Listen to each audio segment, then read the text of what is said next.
329வது வேத வினாவிடை பகுதி. கேட்கப்பட்ட கேள்விகளின் தலைப்பு 3 பிரிவுகள். ஜெபம். மத்தேயு 7ஆம் அதிகாரம் 7வது வாக்கியத்திலே கேளுங்கள் தரப்படும், தட்டுங்கள் திறக்கப்படும், தேடுங்கள் கண்டடைவீர்கள் என்ற 3 பகுதி இருப்பதை நாம் பார்க்கிறோம். 2வது கேள்வி தண்டனை. 2 சாமுவேல் 24ஆம் அதிகாரத்திலே தாவீது ஜனங்களை தொகையிட வேண்டாம் என்று ஆண்டவர் சொல்கிறார். ஆனால் லக்கம் பார்க்கிறார். அப்பொழுது காத் தீர்க்கதரிசி தாவீதினிடத்தில் அனுப்பப்பட்டு பஞ்சம், சத்துருக்களுக்கு முன்பாக ஓடி போதல் அல்லது கொள்ளை நோய், இந்த 3லே எது வேண்டும் என்று காத் தீர்க்கதரிசி தாவீதினிடத்தில் கேட்டதை 2 சாமுவேல் 24:13 நாம் வாசிக்கிறோம். 3வது கேள்வி இழப்பு.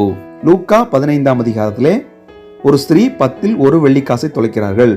100 ஆடுகளில் 1 ஆடு காணாமல் போனது. 2 மகன்களில் ஒருவன் வீட்டை விட்டு வெளியே செல்கிறான். இழப்பு என்பதற்கு 3 பிரிவுகள். 4வது கேள்வி வேண்டுதல். இது சாலமோனை குறிக்கிறது. 1 ராஜாக்கள் 3ஆம் அதிகாரத்திலே சாலமோன் உனக்கு என்ன வேண்டும் என்று ஆண்டவர் கேட்ட பொழுது ஞானத்தை கேட்டார். எதை கேட்கவில்லை அப்படிங்கிறதுக்கு அந்த உலக பிரகாரமான ஆசீர்வாதங்களை பற்றி சொல்லும் பொழுது அவர் நீடித்த நாட்களை கேட்கவில்லை, ஐஸ்வர்யத்தை கேட்கவில்லை, சத்துருக்களின் பிராணனை கேட்கவில்லை. அடுத்தது 5வது கேள்வி அழைப்பு. லூக்கா 9ஆம் அதிகாரம்.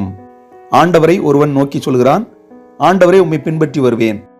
2வது இன்னொருவன் வருகிறான், என்னை பின்பற்றி வா என்று சொன்னார். அதற்கு அவன், நான் என் தகப்பனை அடக்கம் பண்ணி வருகிறேன் என்று சொன்னான்.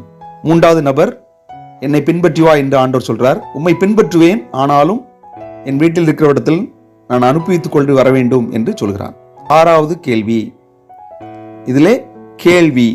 யோவான் சுவிசேஷம் கடைசி அதிகாரத்தில் ஆண்டவர் அன்பாயிருக்கிறாயா என்று சீமோன் பேதுருவை பார்த்து கேட்டார். 2வதும் நீ என்னிடத்தில் அன்பாயிருக்கிறாய் என்று கேட்டார். 3வதும் நீ என்னை நேசிக்கிறாயா என்று கேட்டதை பார்க்கிறோம். 7வது கேள்வி செய்தி. இது வெளிப்படுத்தல் 14ஆம் அதிகாரத்தில் 3 தூதர்கள் செய்தியை நம்ம பார்க்கலாம்.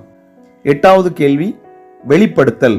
ஆதியாகம புஸ்தகத்தில் யோசேப்பு ஒரு சொப்பனம் காண்கிறார். அதுல சூரியன், சந்திரன், நட்சத்திரங்கள் தன்னை வணங்குவது போல அவர் கனவு கண்டதை பார்க்கிறோம். 9வது கேள்வி கணக்கு. மத்தேயு 25ஆம் அதிகாரத்தில் 5, 2, 1 தாளந்தை வாங்கினவர்களை பற்றி நாம் பார்க்கிறோம். சரி, கடைசியாக 10வது நற்செயல். அதற்கான விடை நல்ல சமாரியன். அந்த சம்பவம் அதுல ஒருவன் அடிபட்டு கிடக்கிறான். லேவியனும் ஆசாரியனும் வருகிறார்கள். ஆனால் 3வதாக வந்த சமாரியன் உதவி செய்தான். இந்த 3 பிரிவுகள் இருப்பதை நாம் பார்க்கிறோம்.